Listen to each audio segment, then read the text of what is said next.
ng buhay. Nadamay rin yan. Magandang araw sa atin lahat mga kababayan, saan man panig kayo ng daigdig naron. Dito na naman tayo sa another episode ng ating vlogs, Badong Ratilis po. Pag-uusapan natin ngayon, ito po, no, si Tunying, si Katunying po, na nag-expose na si Ontiveros ay may insertion sa 2025 budget ay nagagalit sa mga DDS dahil ginagamit daw yung kanyang mga sinabi sa kanyang programa. Wala naman daw siyang sinasabing magnanakaw si Risa Ontiveros. Ayaw mo palang gamitin yung expose mo. Dapat hindi ka na lang nag-expose. Pag-usapan din po natin, nakakatuwa po itong ito pong si Erwin Tulfo. Tinalaga po bilang acting. O, umakto ka na. Saktong-sakto po yan. Dahil ang pagkakatanda ko po talaga namang uma-acting lang to.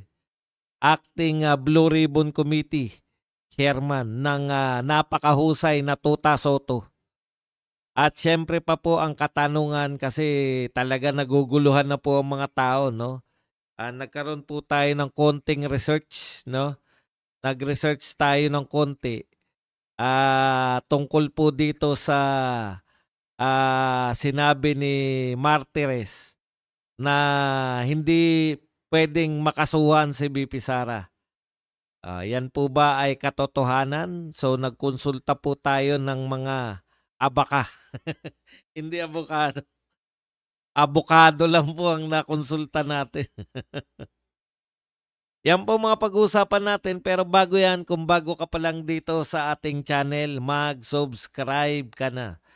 Dahil ito lang ang tang channel na may kinikilingan, may pinapanigan, una sa balita, huli sa impormasyon, kaya ano pang hinihintay nyo?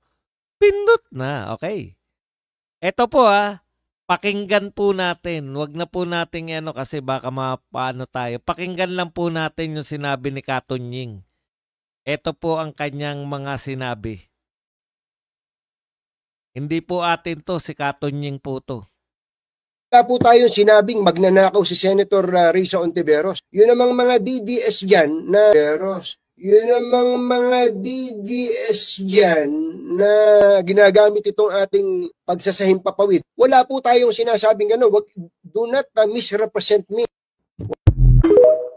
Isa pa po, para maliwanagan lang kayo. Wala po tayong sinabing magnanakaw si Senator Risa Ontiveros. Wala po tayong sinabing magnanakaw si Risa Ontiveros. Yan po ang sinabi ni Tunying Okay. Sige, tuloy lang natin. Yun namang mga DDS dyan na ginagamit itong ating pagsasahim papawid. Wala po tayong sinasabing do not misrepresent me. Do not misrepresent me. Wala po tayong sinasabing ganun. Wala po tayong sinasabing nagnakaw si Risa Ontiveros. Okay. Pati ba naman, alam mo Katunying, ikaw ang nag-expose niyan. Wala kami. Hindi nga namin pinapatulan niya si Risa Ontiveros Ang tingin nga namin dyan, paepal lang ng paepal Ikaw itong nag-expose. Diba? Expose mo yan Walang kaabog-abog. Nananahimik kaming binabanatan si Martin Romualdez. Nananahimik kaming binabanatan si Saldico, si BBM. Walang kaabog-abog. Bigla ka naglabas ng expose mo na si Risa Ontiveros ay may insertion. Ngayon, ayaw mo palang ipagamit. Sabi mo, kayo namang mga DDS dyan, wag nyong i-misrepresent yung sinasabi ko. Ano po ang purpose mo? Ano po ang purpose mo kung bakit mo in-expose si Risa Ontiveros? Para ka na rin para ka na rin yung mga dilawan na namimigay ng mga fake news Tapos pag pinatulan ng mga Duterte vloggers, ikaw yung dilawan din na yun, actually, ayaw nga naming talakayin yan eh. Pero dahil nag-part 2 ka pa, yung una mo sinabi yan sa 2x2, wala nga kaming pakialam dyan eh. Diba? Tapos nag-part 2 ka pa. Ibig sabihin, pangangatawanan mo talaga na i-expose itong si Risa Hontiveros. Anong gusto mong palabasin kay Risa Hontiveros? Wala lang. Ang gusto mo bang palabasin? Ginawa mo lang to para yung mga bumanat yung mga Duterte supporters, yung mga DDS na sinasabi mo, kaya mo ginawa to para banatan si Risa Hontiveros. Tapos pag may nagsabi na magnanakaw si Risa Hontiveros, ikaw din yung babanat at wag gamitin yung expose mo. Okay. Una, wag ka na mag-expose habang buhay. Ayaw mo palang gamitin eh. Kaya kayo nag-expose para kagatin ng tao. Hindi kinakagat ng media. Diba? Bakit hindi kinakagat? Pro-dilawan yung media eh. So kami ngayon ang kakagat sa expose mo. O alam mo na yan. Alam mo, ang tawag nga namin dyan, diversion nyo lang. Alam naman namin napakalapit mo sa mga Marcos eh. Diversion mo lang yan. Ngayon ikaw pagalit sa mga DDS na ginagamit o for your information bago ka magsalita ng insertion. For your information bago ka magsalita ng na si Risa Hontiveros ay may insertion. Binisto na ni Bryce Hernandez. Saan nagmumula? Kung yung may mga DDS man na nagsabing magnanakaw si Risa, hindi mo sila masisisi. Dahil nauna na sa pag-expose mo yung mga engineer ng Bulacan, particularly si Bryce Hernandez. Ano sinabi ni Bryce Hernandez? Lahat ng mga proponent. Ano yung ibig sabihin ng proponent? Sila po yung nag-introduce. Sa madaling salita, lahat ng nag-insertion. Hindi kami ang nagsabi nito. Lahat ng nag-insert ng budget. Ang tawag lang ron ni Bryce Hernandez, dahil engineer sila, proponent. Lahat ng proponent ng budget, binigyan.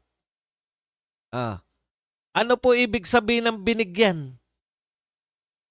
Binigyan ng porsyento. Magkano ang porsyento daw, sabi ni Bryce Hernandez pagdating sa mga senador? 25 to 30%. Kami ba nagsabi niyan? DDS ba nagsabi niyan? So, ngayon, dahil sa sinabi ni Bryce Hernandez, wala daw eh. Lahat. Wala pong hindi binigyan. Lahat ng proponent binigyan. Ano ibig sabihin nun? Pag ikaw may in-insert ka, bibigyan ka. At yan yung sinasabi mo.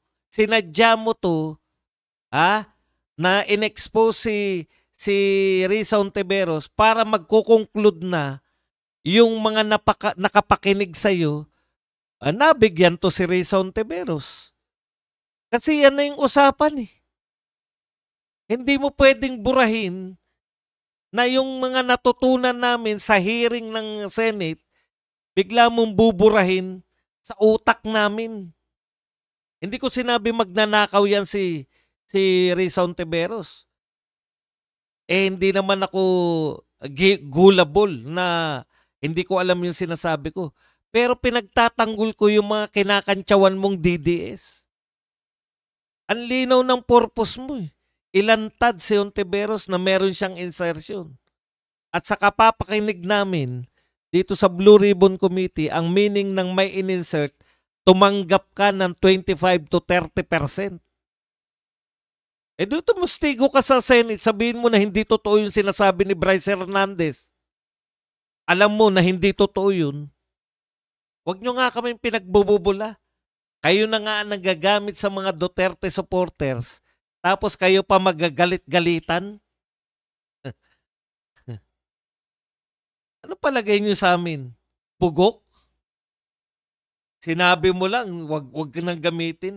Ayaw mo palang gamitin yung mga expose mo. Di wag ka mag-expose. Di ba? Simple lang. What's the purpose? Ano yung purpose mo sa sinabi mo na sa 2x2?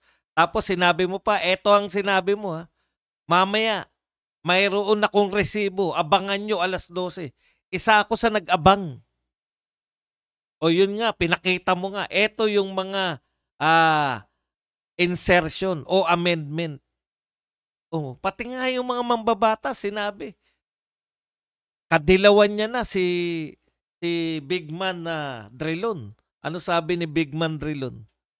Pareho lang yung insertion at amendments. Kaya kami, tigilan nyo na kagagamit sa amin. Yun naman talaga yung purpose mo. Siraan si Risa Hontiveros. Ngayon, nung sinisiraan na, dahil sa expose mo, sasabihin mo, wag gamitin. Di wag mong ilantad yung mga nalalaman mo para hindi namin nagagamit.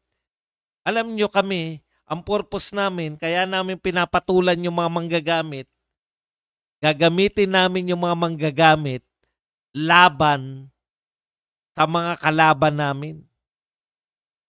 Bakit hindi namin gagamitin yung mga yan? Yung isa kapatid ng presidente. Manggagamit. Napakaraming manggagamit. Ginagamit namin yung mga expose ninyo laban sa mga sarili ninyo. Huwag kang magagalit sa mga DDS kung gagamitin namin, sa'yo galing yun. Huwag mong ilantad yan, hindi namin mababanata. Alam ba namin yan na may insertion pala? Linis-linisan yan si Hontiveros. Ngayong nalaman na namin, mabubura mo pa ba sa amin yan?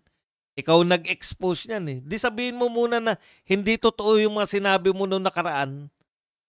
Sabihin mo muna, hindi totoo yung sinabi ko. Para sabihin namin, sorry na po, hindi pala totoo yung pinagbatayan namin. Pero kung inaamin mo naman na totoo na may insertion si Risa Hontiveros, anong conclusion ng mga taong nakarinig kay Bryce Hernandez? Walang dungis si Hontiveros? Yun nga yung meaning ng insertion sa amin ngayon . Ang kahulugan sa amin ng pag nag-insert ang isang senador ng kanyang proyekto, may tinanggap siya. Unless napabulaanan yan. Demanda nila si Bryce Hernandez. Wala sila natanggap. Hindi na namin problema yan. Huwag kayong mag-e-expose. Huwag kayong mag-expose kung ayaw ninyong gamitin namin yung mga expose nyo. Para saan pa yung expose nyo kung walang gagamit? Hindi po ako galit sa'yo personally. Kaya lang wag mong babanatan yung Huwag niyong gamitin yung mga Duterte na gagawin ninyo matapos patulan yung expose mo, palalabasin mo pa, masama pa yung mga Duterte supporters. Hindi naman talaga mabibenta yan. Alam niyo po, yung mga expose laban sa mga dilawan, hindi po bibilhin niya ng media. Kailan nila binili yan? Si Marcoleta nga . Ang tagal-tagal na nag-expose ni Marcoleta, wala namang pumapatol kay Marcoleta . Kung hindi pa naging Blue Ribbon Committee yan. Na media, ibig ko sabihin media. Imaginein po ninyo, halos hindi binabanggit sa mga mainstream media si Marcoleta. Pero sa lahat ng vlogger, siya yung bida. Imagine ninyo yung discrepancy. Bakit yung media walang tiwala yung tao? Yun na lang .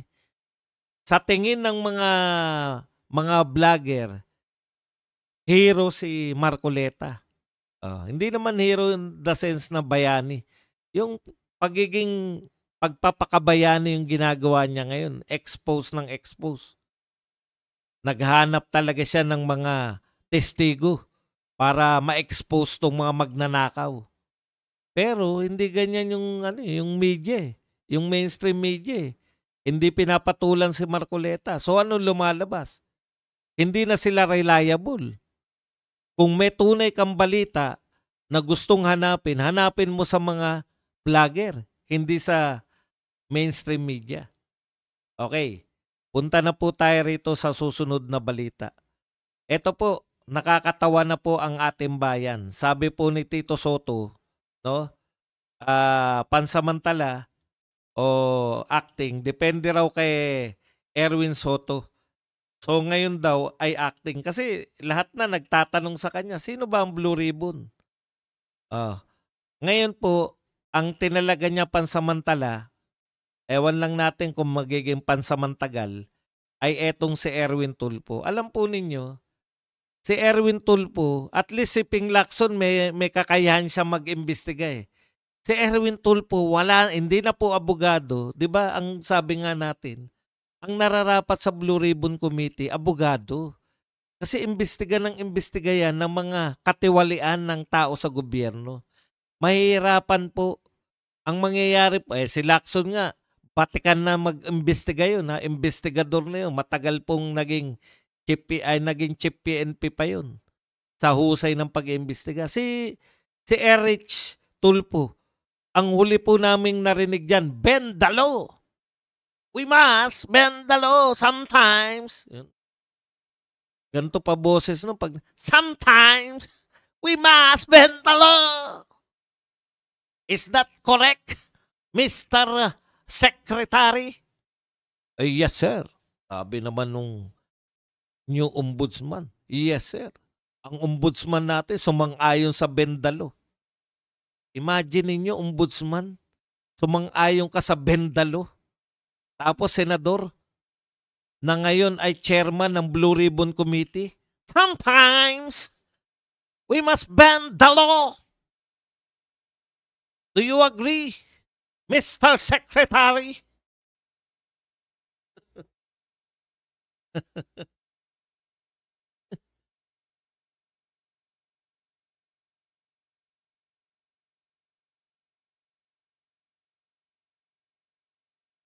Inom muna tayo ng tubig. Saglit lang.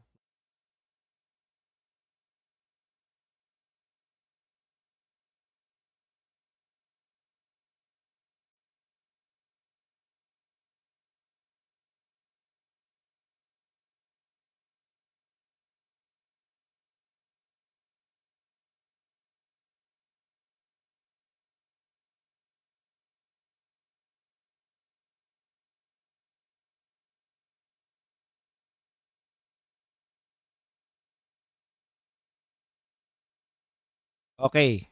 Ang pangit po sa optics na yung tao na nanawagan ng bendalo. Siya pa ngayon na magiging hindi na nga, alam niyo po, hindi na nga po siya abogado. Wala pa rin pong experience sa tsaka yung pinangangatawanan niya yung bendalo na yun. Di ba inamin niya TNT siya? Alam niyo po ba yung TNT? Illegal po ang pag-stay niya sa Amerika.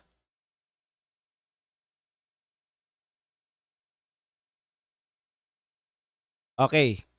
Ngayon po, so sabi ni Soto, depende raw yung kay Erwin kung siya po ay magtatagal o hindi.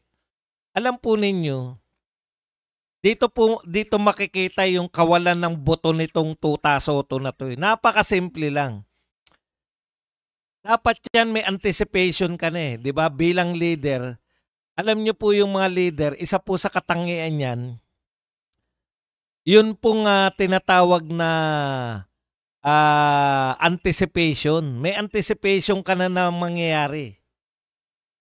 Imagine niyo si Ping Lacson nga, hindi abogado, so may pressure sa kanya dahil lahat nagsasabi dapat abogado dyan. O bakit? Nanggaling si Marcoleta. Yung expectation sa'yo na binanatan mo si Marcoleta, kayo ni Soto na sinasabi nyo na hindi marunong mag-imbestiga si Marcoleta kahit abogado, o hindi nyo tinukoy. Parang pinahihiwatig. Parang si Taberna. Hindi niya talaga sinabi na magnanakaw si Ontiveros. Pero ano pinahihiwatig ng expose mo? Wala lang. Ang gusto mong palabasin kaya mo in-expose si Ontiveros dahil siya ay magandang babae. Yung ba? Itong tarantaduhan naman yun. Kaya mo yan in-expose, gusto mong palabasin na magnanakaw siya. Tumatanggap ng suhol. Yun ang dating sa amin. O sige, balik na tayo rito. Eto si Tuta Soto, Walang katuturan. Hindi mo ba na-anticipate na hindi kakayanin ng isang Erwin Tulfo? Yung ano, kinakantsawan na nga kayo sa Blue Ribbon Committee na wala ng direksyon eh. Lahat na ng tao sa Pilipinas sinasabi walang direksyon si Lacson. Dapat talaga siya mag-resign. Karapat dapat lang siya mag-resign dahil wala siyang direksyon. Marunong pa yan na mag-imbestiga dahil sa taas. Hindi kasalanan ni Lacson yan.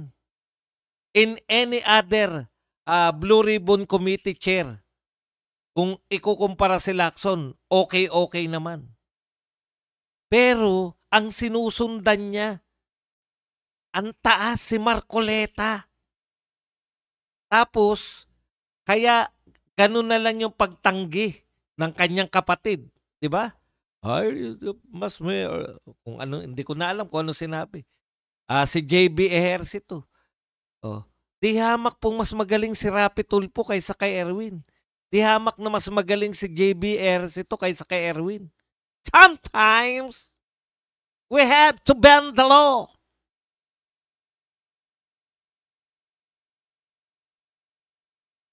Mas magaling po sila pero tumanggi sila. Mas magaling si Kiko pero tumanggi si Kiko.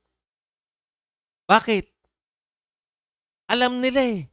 Mapapahiya yung kakayahan nila. Sa madaling salita, ma-expose sila. Katulad na na-expose si Lacson. Diba sinayang nyo yung pagiging ang akala ng marami napakahuhusay nyong senador. Pagdating sa harap ni Marcoleta, wala nang nagsasabi ngayon na newbie ah. Wala nang nagsasabi na neophyte si Marcoleta ngayon ah. Diba? Wala nang nagsasabing bagito pa lang si Marcoleta. Okay. Tapos ngayon ipapalit ninyo, no? Ipapalit ninyo itong si Elrich Sylvester. Alam mo 2,000 nanggigigil na naman ako pagka sineryoso mo tong mga to, no? Kahit na alam ko na ang purpose ni 2,000 ay pigilan lang yung Marcoleta sa kanyang tinutumbok ng kanyang investigasyon, no? Hindi nyo pa rin napigilan. Hindi na siya chairman na nagawa pa rin ni Marcoleta.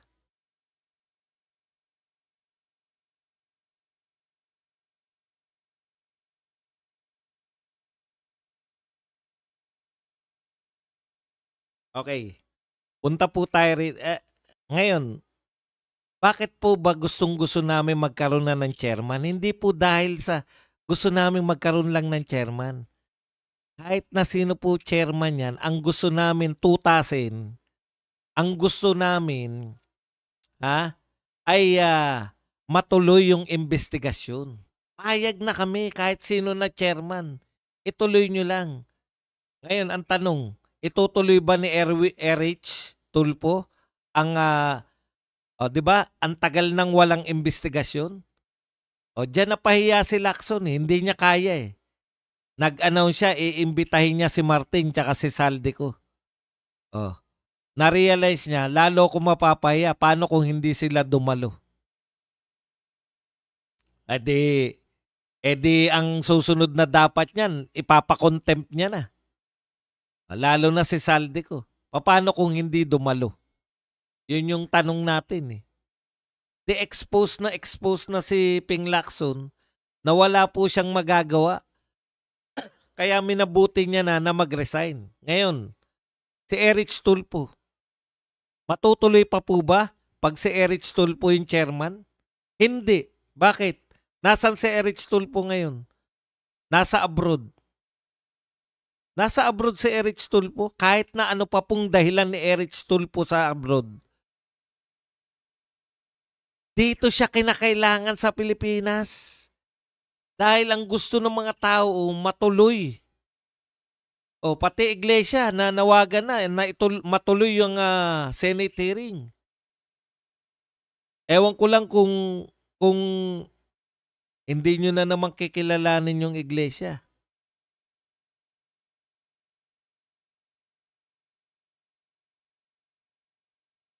Kaya imbis na lunukin na lang yung mga pride nila, ipaubaya na lang kay Marcoleta kahit na bawal po ba? Natatandaan ko minority po itong si Risa Hontiveros, meron po siyang chairmanship. Ilan pong minority may chairmanship? Minority yan sila Bato, meron chairmanship yan. Minority yan si Amy Marcos, meron chairmanship yan. Lahat po ng minority meron pong chairmanship. Bakit po hindi nyo na lang ibalik kay Marcoleta? Kainin nyo na yung pride ninyo. Total, walang tumatanggap eh. Alam nyo po kung bakit ayaw nilang tanggapin? Ayaw nilang mapahiya in comparison kay Marcoleta. Ang taas nung bar ni Marcoleta eh. O bakit tinanggap yan ni Tulfo? Wala naman siya nun. Hindi niya po naintindihan yung mataas na bar. Hindi niya po naintindihan na eto po, ang taas po ng pamantayan na binigay ni Marcoleta. Wala po naintindihan si Erich. Katunayan, nasa abroad ngayon. Oh, binasa ko eh. Official business. Official business? Bakit mo tinanggap na pagiging Blue Ribbon Committee kung hindi mo magagampanan? Ang gusto ng tao, ituloy nyo na yung investigasyon through Blue Ribbon Committee. Bakit ayaw nyo? At saka isa pa po, si Erich Tulfo, alam natin na dakilang alalay po yan ni Martin Romualdez nung congressman pa yan.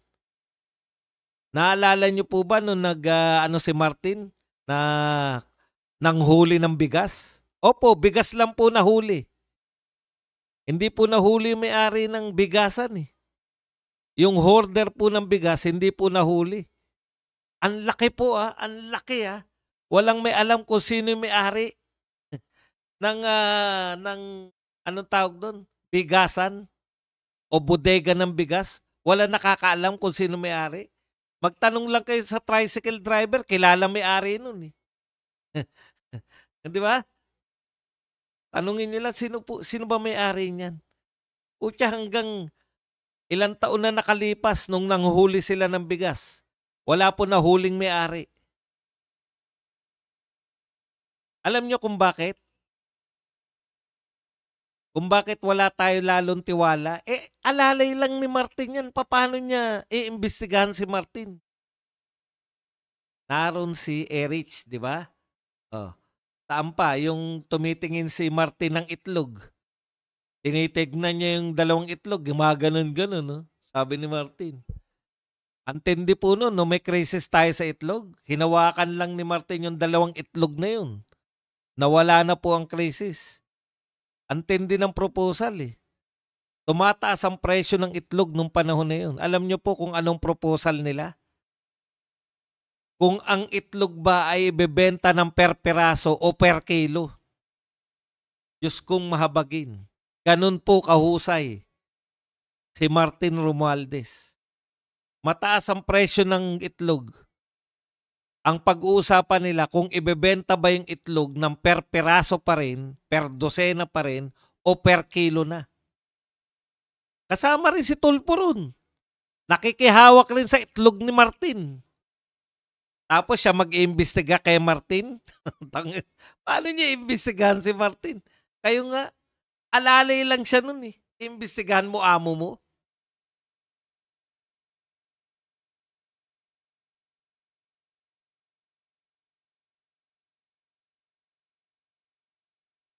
Kumbaga sa si Tutasin, hindi niya imbestigahan yan dahil amo niya yan, tuta siya eh. Ito hindi pa po uso yung tuta. Tutang-tuta. Kaya wala po tayo aasahan dyan kay sometimes we must bend the law.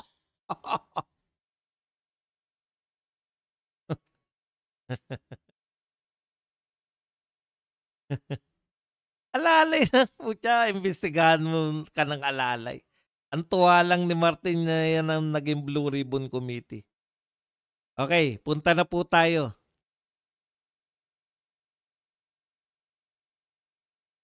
Dito po naman tayo sa kasi kumalat po 'to, marami po nagsasabi sa inyo, "Boss, hindi pala puwedeng, hindi pala puwedeng kasuhan si VP Sara ayon kay Martires."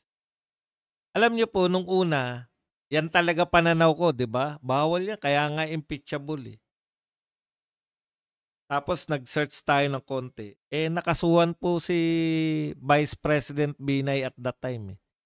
Ganito po pala, 'no, para lang po sa kaliwanagan ng lahat.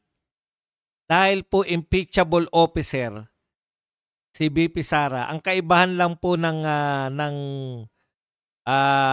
kay President, sa lahat po ng impeachable officers, ang mga impeachable officers po ay President, Vice President, members of lahat po ng justices ng Supreme Court, COMELEC commissioners, at iba pang commissioner, ombudsman, sino pa ba? O, basta baka may makalimutan pa ako. Impeachable po sila, pero isa lang po yung may immunity from lawsuit. Yan. Tinaw ulitin lang natin. Sa lahat po ng mga impeachable officers, meron lang pong isa na immune. Hindi po pwedeng kasuhan. Yun po yung presidente. Okay. Bakit naman nasabi na hindi rin makakasuhan si VP Sara? Kasi po impeachable officer sila, eh. 'Di ba? Limitado lang po yung pwede mong ikaso. Karamihan civil case lang. Ano po ibig sabihin? Bawal po na si VP Sara ay kakasuhan mo na pwede siyang makulong. Basta yung penalty po, yung civil case kasi, wala pong kulong. Ang karamihan po ng civil case, forfeiture o kaya multa. So kung kakasuhan mo siya na ang ultimate ay magmumulta lang, makinig kayo yung presidente po kahit multa, bawal mo siyang kasuhan. Pero sa iba po, pwede silang kasuhan pero hindi to the point na ang penalty ay pagkatanggal sa trabaho. Ibig sabihin, yung mabibigat na kaso na ang penalty po pag ikaw ay final decision ay tatanggalin ka sa pwesto, hindi po pwede. Kinakailangan idadaan mo yan sa impeachment. Okay? So, malinaw po yun. So, ibig sabihin, ang pwede lang isampang kaso kay VP Sara, yung may mga ipoporpit, yung mga civil cases na siya po ay magpe-penalty lang. Pag napatunayan ka kasala, penalty lang po yung parusa. Pero po yung parusa ay pagkatanggal sa trabaho. Karamihan po ng mga criminal case, pagkatanggal sa trabaho, hindi pwedeng kasuhan. Bago mo siya makasuhan, tanggalin mo muna sa kaso. Tanggalin mo muna sa pwesto. Ayun.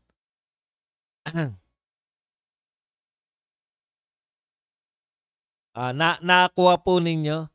Hindi po siya pwedeng kasuhan ng mataas yung na ang parusa po ay kasama yung pagkatanggal sa pwesto. Karamihan po ng kriminal, pag nakasuhan ka na ng kriminal at napatunayang guilty ka, tanggal ka sa trabaho, eh. Dahil makukulong ka, di ba? Yun po yun. So hindi po yun po pwede. Kinakailangan mo muna siyang tanggalin sa pwesto bago mo siya kasuhan ng mga kasong kriminal. Kasi impeachable nga siya, eh. Mawawala yung impeachable niya kung makakasuhan siya at pwede na siya matanggal na hindi impeachment. Sa madaling salita, hindi mo pa rin siya pwedeng makasuhan o isang paraan lang po para matanggal siya sa pwesto ng pagka-vice president. Yun po yung impeachment, through impeachment only. Ayun. Sana malinaw po Ngayon, kung ano yung mga kaso na ang pataw ay karamihan po doon, basta criminal case. Pag civil kasi, Penalty lang yan eh. Multa lang. Kaya yung sinasabi natin na mapapakulong siya ng ombudsman, malabo po yun. Bakit? Bakit po siya? Kasi nga, hindi mo siya pwedeng ipakulong dahil ang pagpapakulong po sa Vice President, pag napakulong mo yan, tanggal na yung kanyang pagiging Vice President. Kasi napakulong mo nga eh. So, ibig sabihin, i-impeach mo muna siya bago mo siya makasuhan ng kriminal. Yun po yun. Kaya yun nasabi ni Martires. Hindi natin pa pwedeng kasuhan yan unless na, kasi impeachable officer siya.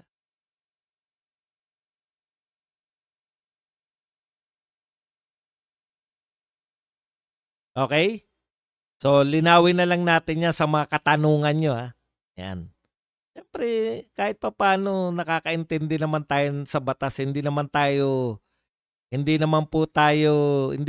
abogado, nauunawaan naman natin yung batas. Yun po pagkakaiba ng mga abogado tsaka mga nag-aaral lang. Kasi pag abogado, magkukot kagad ng mga kaso eh.